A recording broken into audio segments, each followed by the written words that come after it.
Hello students, welcome to our channel Political Science with PS. I am पूजा और आज हमारे discussion का topic है राजनीति विज्ञान का अन्य समाज विज्ञानों से संबंध। अगर आप इस वीडियो का PDF पाना चाहते हैं तो हमारे टेलीग्राम चैनल को ज्वाइन करें। टेलीग्राम का लिंक वीडियो के डिस्क्रिप्शन बॉक्स में दिया गया है। तो चलिए स्टार्ट करते हैं आज की क्लास। देखते हैं कि राजनीति विज्ञान का दूसरे सामाजिक विज्ञानों से क्या संबंध है। विभिन्न सामाजिक विज्ञानों के बीच संबंध काफ़ी प्राचीन काल से चले आ रहे हैं, लेकिन पहले विश्व युद्ध के बाद जो व्यवहारवादी आंदोलन का उदय हुआ था, तब से इन संबंधों में एक क्रांति आ गई और वर्तमान समय में विभिन्न सामाजिक विज्ञानों के बीच संबंधों का विवेचन इस आधार पर किया जाने लगा कि मनुष्य का सामाजिक जीवन एक ऐसी इकाई है, आबद्ध इकाई है, जिसे जीवन के विविध पक्षों से किसी भी दशा में अलग नहीं किया जा सकता। मनुष्य का सामाजिक जीवन वो बंधा हुआ है और उसे दूसरे पक्ष जो विविध पक्ष हैं उनसे अलग नहीं किया जा सकता। वर्तमान समय में राजनीति विज्ञान के अंतर्गत अंतर अनुशासनात्मक अध्ययन पद्धति को महत्व दिया जाने लगा है। इस पद्धति को मिले महत्व के फलस्वरूप ही ज्ञान की कुछ नई शाखाएं प्रकट हुई थी, जैसे राजनीति मनोविज्ञान, राजनीतिक अर्थनीति, राजनीतिक समाजशास्त्र आदि। अमेरिका के विद्वानों द्वारा अभी हाल ही में कुछ साल पहले समाज विज्ञान शोध परिषद का गठन किया गया है और इस परिषद ने समस्त समाज विज्ञानों को एक इकाई के रूप में आबद्ध करके उनके अध्ययन की प्रक्रिया शुरू की है। इस प्रक्रिया के फलस्वरूप ही राजनीति विज्ञान का अन्य समाज विज्ञानों से संबंध और अधिक गहरा हो गया है। सबसे पहले हम देखते हैं कि राजनीति विज्ञान और अर्थशास्त्र में क्या संबंध है। राजनीति शास्त्र और अर्थशास्त्र में बहुत घनिष्ठ संबंध है। प्राचीन लेखकगण अर्थशास्त्र को राजनीति शास्त्र की ही एक शाखा मानते हैं। यूनानी विचारकों ने उसे राजनीतिक अर्थशास्त्र, राजनीतिक अर्थव्यवस्था की संज्ञा दी थी। चाणक्य कौटिल्य की प्रसिद्ध पुस्तक अर्थशास्त्र राजनीति की सर्वोत्तम पुस्तक है। इसी प्रकार अरस्तु की पॉलिटिक्स और लोक की नागरिक प्रशासन पर द्वितीय लेख में उन विषयों की व्याख्या की गई जिन्हें वर्तमान समय में अर्थशास्त्र की विषय सामग्री माना जाता है। श्री गुरमुख निहा सिंह के अनुसार प्रारंभिक दिनों में अर्थशास्त्र को राजनीति विज्ञान की एक शाखा माना जाता था और उसके अध्ययन का विषय राज्य के लिए राजस्व प्राप्त करना था। इसी कारण इसे घरेलू अर्थशास्त्र की अपेक्षा राजनीतिक अर्थशास्त्र कहा जाता था। मार्क्सवादियों का यह दावा है कि सामाजिक व राजनीतिक संस्थाओं का निर्धारण आर्थिक तत्वों के द्वारा होता है, अर्थात आर्थिक लक्ष्य ही हमारे जीवन को गति और रूप प्रदान करते हैं। इस कथन को पूरी तरह स्वीकार नहीं किया जा सकता, क्योंकि जीवन में अर्थ यानी धन के अतिरिक्त और भी बहुत सारी प्रेरक शक्तियां हैं।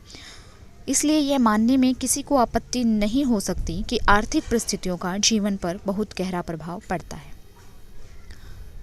वस्तुतः राजनीतिक और आर्थिक दशाएं एक दूसरे से जुड़ी हुई हैं और वे राजनीतिक विज्ञान और अर्थशास्त्र के बीच घनिष्ठ संबंधों का निर्माण करती हैं।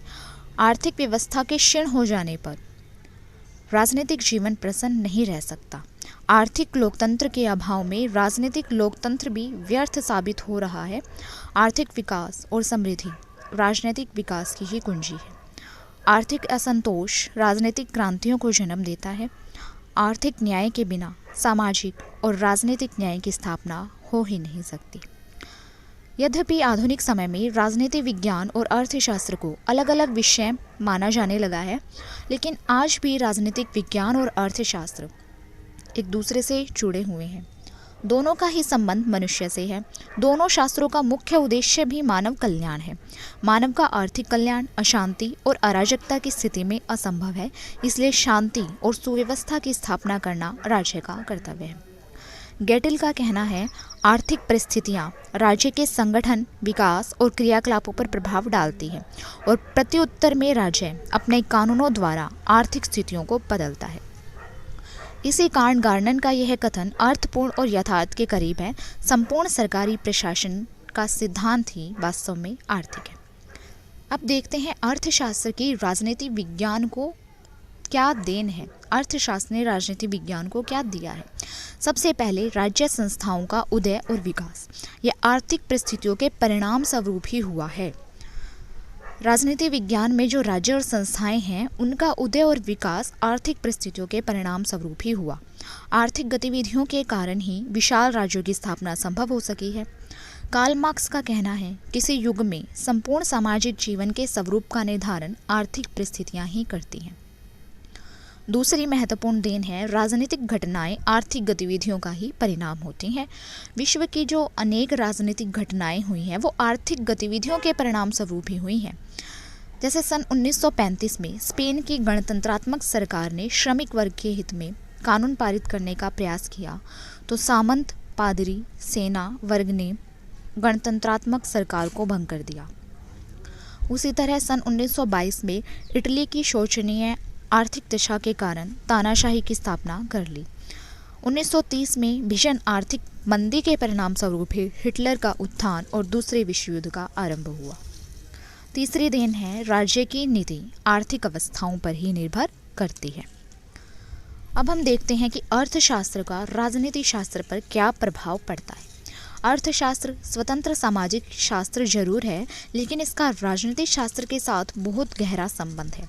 दोनों शास्त्रों का मुख्य उद्देश्य मानव कल्याण है। मानव का आर्थिक कल्याण अशांति और अराजकता की स्थिति में असंभव है, इसलिए शांति और सुव्यवस्था की स्थापना करना राज्य का अनिवार्य कर्तव्य है। राज्य का विकास आर्थिक परिस्थितियों के परिणाम स्वरूप हुआ। आर्थिक गतिविधियों के कारण ही विशाल राष्ट्रीय राज्यों की स्थापना संभव हो सकी। कार्ल मार्क्स का कहना है, किसी युग में संपूर्ण सामाजिक जीवन के स्वरूप का निर्धारण आर्थिक परिस्थितियां ही करती हैं। तो ये तो था राजनीति विज्ञान का अर्थशास्त्र के साथ संबंध, और अब हम देखते हैं राजनीति विज्ञान का समाजशास्त्र के साथ क्या संबंध है। समाजशास्त्र अन्य सामाजिक विज्ञानों का जनक कहा जाता है। जितने भी सामाजिक विज्ञान हैं उनका जनक समाजशास्त्र है। यह एक सामाजिक विज्ञान है जिसमें सामाजिक जीवन के सभी मूलभूत विषयों का अध्ययन होता है जो मानव के क्रमिक विकास से संबंधित है। यह समाज की उत्पत्ति, उसके विकास, सामाजिक रीति रिवाजों का भी अध्ययन करता है। इसके अंतर्गत राजनीतिक, सामाजिक, आर्थिक, धार्मिक सभी पहलू आ जाते हैं। इसलिए कहा जा सकता है कि समाजशास्त्र सभी समाज विज्ञानों का जनक है। अब हम देखते हैं राजनीति विज्ञान की समाजशास्त्र पर क्या निर्भरता है। राजनीति विज्ञान और समाजशास्त्र एक दूसरे के पूरक हैं। इसके निम्नलिखित कारण हैं। सबसे पहला कारण, राजनीति विज्ञान समाजशास्त्रीय तत्वों से बंधा हुआ है। समाजशास्त्र मानव जीवन के वंशीय, जातिगत, धार्मिक और राजनीतिक पहलुओं का वर्णन करता है। इसलिए राजनीति विज्ञान समाजशास्त्र की उपेक्षा नहीं कर सकता। राज्य और सरकार का समाजशास्त्र से अलग कोई अस्तित्व नहीं है। समाजशास्त्र यह बताता है कि राज्य संस्था का विकास मानव की कुछ नैसर्गिक प्रवृत्तियों का ही परिणाम है।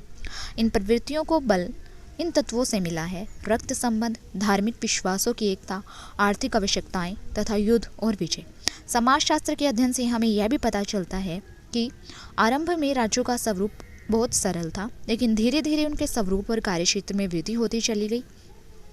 एडम स्मिथ और कार्ल मार्क्स ने सामाजिक संरचना को अपने अध्ययन का आधार बनाया था, और आधुनिक युग में Richard Tony, max weber, Roberto Michels, Vilfredo Pareto और एमिल दुर्खिम, मॉस्का, कार्ल मैनहाइम, लोसवेल और डेविड ईस्टन ने राजनीतिक संस्थाओं के अध्ययन के लिए समाजशास्त्र की विषय वस्तु का सफलतापूर्वक उपयोग किया।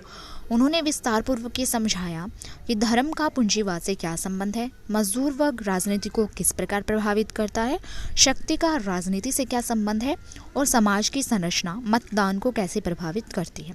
उदाहरण के लिए, शहरी मतदाताओं के व्यवहार को समझने के लिए हमें मुख्य रूप से इन बातों को जानना होगा: शहरीकरण से उत्पन्न समस्याएं, शिक्षित बेरोजगारी, श्रमिक संख्या में हो रही वृद्धि तथा पानी, बिजली, स्वास्थ्य और शिक्षा संबंधी सुविधाएं। इसी प्रकार ग्रामीण राजनीति को जातीय और धार्मिक विभिन्नताओं तथा कृषि भूमि के स्वामित्व के संदर्भ में अधिक अच्छी तरह से समझा जा सकता है। दूसरा, सामाजिक संतुलन और सामंजस्य लाने में समाजशास्त्र की भूमिका। समाजशास्त्र के आधार पर सामाजिक संघर्षों को समझने में सहायता मिलती है। फलस्वरूप राज्य इस तरह की नीतियाँ निर्धारित कर सकते हैं जिससे सामाजिक न्याय लाने में सहायता मिले और समाज में संतुलन और सामंजस्य स्थापित हो सके। सभी देशों, विशेषकर भारत में, जहां अलग अलग धर्म और जातियों के लोग निवास करते हैं, राजनीतिज्ञों के सामने एक बड़ा प्रश्न राष्ट्रीय एकता को पुष्ट करने का उठता है, राष्ट्रीय एकता को बनाए रखने का उठता है। इस दृष्टि से समाजशास्त्रियों द्वारा प्रस्तुत आंकड़े हमारा पर्याप्त मार्गदर्शन कर सकते हैं। तीसरा कारण है सार्वजनिक निर्णयों को प्रभावी बनाने में समाजशास्त्र की भूमिका। राजनीतिक विज्ञान का एक कृत्य सार्वजनिक निर्णयों तक पहुंचना होता है। ये निर्णय तभी प्रभावशाली हो सकते हैं जब संबंधित समूहों की सामाजिक परिणामों को ध्यान में रखा जाए। किसी भी सामाजिक कार्यवाही का संभावित प्रत्युत्तर क्या होगा और उसकी सफलता की कितनी संभावनाएं हैं, ये निश्चित करने के लिए लोगों की मूल्य परंपराओं, अभिव्यक्तियों, स्वभाव, मान्यताओं और पूर्वाग्रहों की जानकारी जरूरी होती है। इस प्रयत्न में समाज विज्ञान विशेष रूप से सहायक सिद्ध होता है। देखा जाए तो आज का राजनीति विज्ञान औपचारिक प्रक्रियाओं और संस्थाओं के अध्ययन से आगे बढ़कर अनौपचारिक संगठनों और प्रक्रियाओं को समझने के लिए तत्पर है और इसके लिए समाज विज्ञान का सहारा लेना जरूरी हो जाता है। चौथी भूमिका या चौथा कारण है राजनीतिक विश्लेषण और राजनीतिक संस्थाओं का समाजशास्त्र पर प्रभाव। राजनीतिक विश्लेषण और विभिन्न राजनीतिक संस्थाओं के अध्ययन से समाजशास्त्र को काफ़ी मदद मिली है।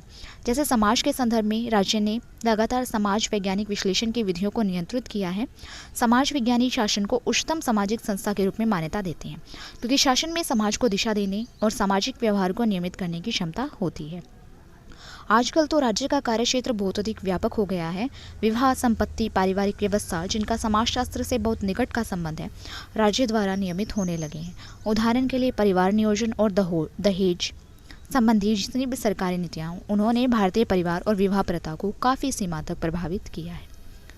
तो ये तो था राजनीति विज्ञान का समाजशास्त्र के साथ संबंध।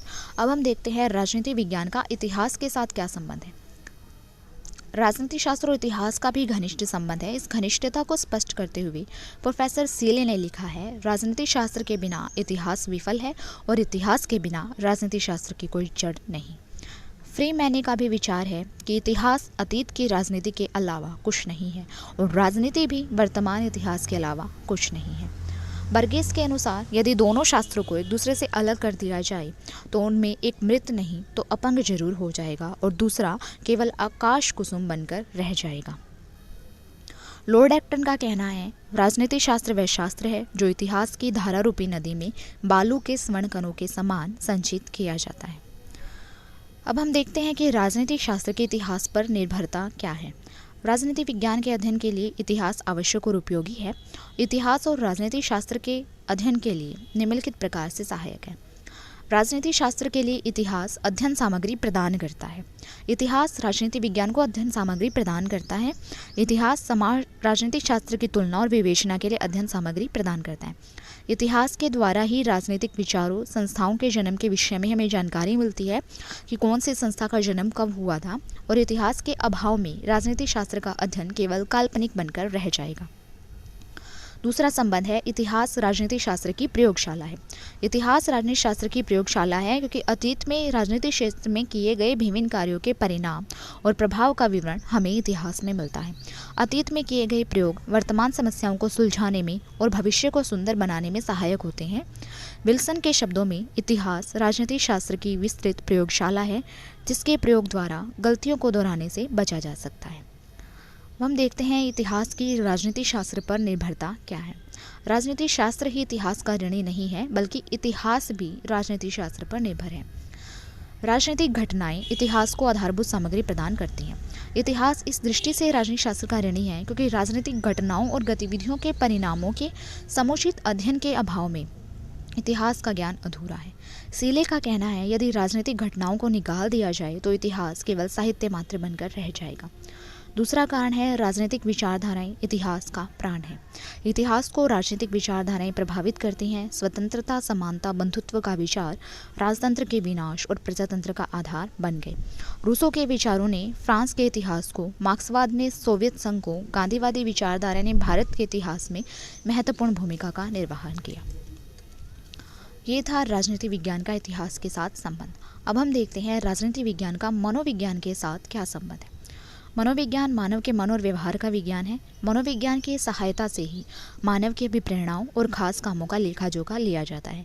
इसलिए मानव को समझने के लिए मनोविश्लेषणात्मक विधियों का प्रयोग किया जाता है। यह माना जाता है कि मानव मन की खास कार्यशैली के कारण ही खास काम संपन्न होते हैं। मनोवैज्ञानिक रूप से किसी व्यक्ति को जानकर ही आप उसे सामाजिक और सांस्कृतिक दृष्टि से बेहतर समझ सकते हैं। राजनीति विज्ञान एक समाज विज्ञान होने के कारण मनुष्य के अध्ययन से संबंधित है। राजनीतिक संस्थाओं पर मानसिक गतिविधियों का प्रभाव पड़ना नितांत स्वाभाविक है। यही कारण है कि राजनीति विज्ञान और मनोविज्ञान में घनिष्ठ संबंध है। यह ध्यान रखने योग्य बात है कि सबसे पहले मैकियावेली ने राजनीतिक गतिविधियों के आधार पर मनोविज्ञान का महत्व प्रतिपादित किया था। राजनीतिक गतिविधियों के आधार पर मनोविज्ञान का महत्व प्रतिपादन करने वाले पहले विचारक मैकियावेली और होब्स ने इसे वैज्ञानिक स्वरूप दिया। होब्स को राजनीति के मनोवैज्ञानिक उपागम का जनक माना जाता है। राजनीति के मनोवैज्ञानिक उपागम का जनक होब्स को माना जाता है। मनोविज्ञानमुखी राजनीतिक विश्लेषण पर सबसे अधिक बल देने वाले फ्रांसीसी और अंग्रेज लेखकों में प्रमुख रहे हैं टार्डे, डर्खाइम, लोबेन, ग्राहम वेल्स और मैकडोगल।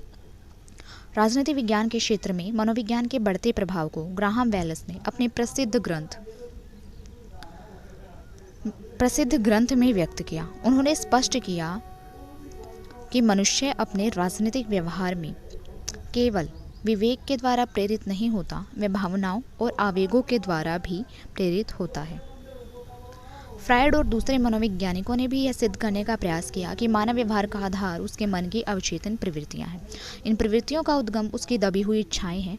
फ्रायड के अनुसार मनुष्य साधारण विवेकी या बौद्धिक विश्लेषण के आधार पर कार्य नहीं करता। बुद्धि अवचेतन आवेशों की दासी है। यदि यह सच है तो राजनीति के विद्यार्थी को भी इस अवचेतन प्रेरणाओं और मनोवृत्तियों को समझना आवश्यक हो जाएगा। इन्हें बिना समझे वह राजनीतिक जीवन का न तो यथार्थवादी विश्लेषण कर सकता है और न ही उसके आदर्शों के संबंध में कोई निष्कर्ष निकाल सकता है। इसी प्रकार टोटर ने अपनी प्रसिद्ध पुस्तक शांति और युद्ध के दौरान मानववृत्ति में बताया कि शांति और युद्ध दोनों ही स्थितियों में किस प्रकार राष्ट्रीय नेता जनता के मनोभाव का अध्ययन कर उससे लाभ उठा सकते हैं। लिपमैन ने अपने ग्रंथ लोकमत में सर्वसाधारण जनता के मत, लोगों की हठधर्मी और उनके विचारों का विश्लेषण किया। गुन्नार मिल्डर की प्रसिद्ध पुस्तक अमेरिकी दुविधा अमेरिका के लोगों के मनोवृत्ति को भली प्रकार स्पष्ट करती है। राजनीति विज्ञान के लिए मनोविज्ञान की उपादेयता यानी उपयोगिता इस प्रकार स्पष्ट की जा सकती है। सबसे पहले ये उल्लेखनीय है कि भिन्न भिन्न देशों में भिन्न भिन्न शासन प्रणालियों का आधार जन समाज की मनोवृत्ति ही है। प्रमुख फ्रांसीसी पत्रकार बोतमी ने अपने 2 महान ग्रंथों में इंग्लैंड और अमेरिका के लोगों की मनोवृत्ति का विवेचन करके ये बताने का प्रयास किया कि इन दोनों देशों की राजनीतिक संस्थाओं में जो मुख्य भेद है उनका प्रमुख कारण लोगों की मनोवृत्ति ही है। इंग्लैंड एक लोकतंत्रीय देश होते हुए भी आज तक सम्राट के अस्तित्व को बनाए हुए है।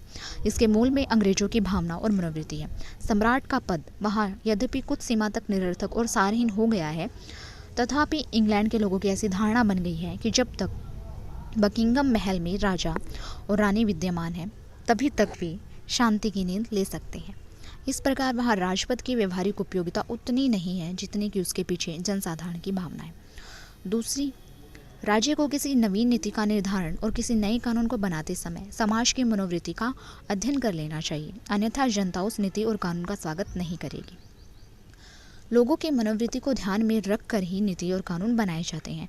आधुनिक युग में तो जनमत का महत्व बहुत अधिक बढ़ गया है। लोकतंत्र का आधार ही जनमत है और जनमत बनाने के लिए अब विभिन्न राजनीतिक दलों द्वारा भिन्न भिन्न प्रकार के प्रचार साधनों का प्रयोग किया जाने लगा। प्रोफेसर गैटल के शब्दों में राजनीतिक दलों की प्रकृति आजकल पर्याप्त सीमा तक मनोवैज्ञानिक बन गई है। तीसरा, जन सामान्य के आचरण और उत्तेजित भीड़ के मनोभावों को समझे बिना कोई व्यक्ति सफल राजनीतिज्ञ और जननेता नहीं बन सकता। अगर किसी व्यक्ति को सफल राजनेता बनना है तो उसे जन सामान्य के लोगों के आचरण और जो भीड़ उत्तेजित हुई है उसके मनोभाव को समझना होगा। उदाहरण के लिए पहले विश्व युद्ध के बाद जर्मनी की जनता में हार के कारण घोर निराशा और असंतोष उत्पन्न हो गया था। हिटलर ने उसे पहचाना और उससे लाभ उठाया।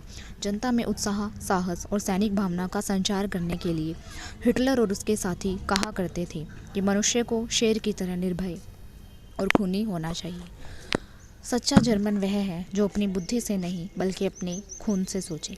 इसी प्रकार महात्मा गांधी की सफलता का मुख्य कारण भी जनता की मनोवृत्ति का अध्ययन कर उसी के अनुरूप कार्य करना था।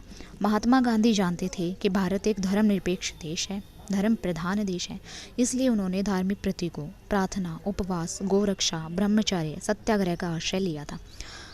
गांधी जी ने एक साधारण किसान की वेशभूषा ग्रहण की और अपने संदेश को गांव-गांव तक पहुंचाया। इटली के महान देशभक्त मैज़ीनी की ही भांति गांधी जी ने भी अध्यात्मवाद का सहारा लिया और देशभक्ति को धर्म और उपासना का स्वरूप प्रदान किया। इस विवेचन से यह स्पष्ट हो जाता है कि कोई भी राजनीतिक मनोविज्ञान के अध्ययन की उपेक्षा नहीं कर सकता।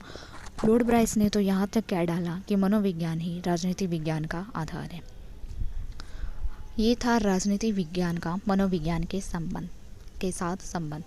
अब हम देखते हैं राजनीति विज्ञान और भूगोल में क्या संबंध है।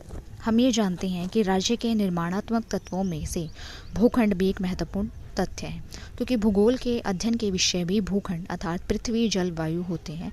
अतः भूगोल और राजनीति विज्ञान आपस में घनिष्ठ रूप से संबंधित हैं। फ्रांस के रूसो ने यह कहा था कि जलवायु की प्रकृति और शासनों के रूपों के बीच संबंध देखा जा सकता है, और इस आधार पर उसने यह निष्कर्ष निकाला था कि गर्म जलवायु निरंकुशवाद का समर्थन करती है और ठंडी जलवायु बर्बरता को उकसाती है, और मध्यम प्रकृति की जलवायु अच्छी नीति के अनुकूल होती है। मॉन्टेस्क्यू ने कहा था कि ठंडी जलवायु के लोग ही स्वतंत्रता का अर्थ समझ सकते हैं। बकील ने कहा कि लोग अपनी मुक्त इच्छा से अपनी राजनीतिक संस्थाएं नहीं बनाते, बल्कि यह सब भौतिक परिणामों के कारण होता है।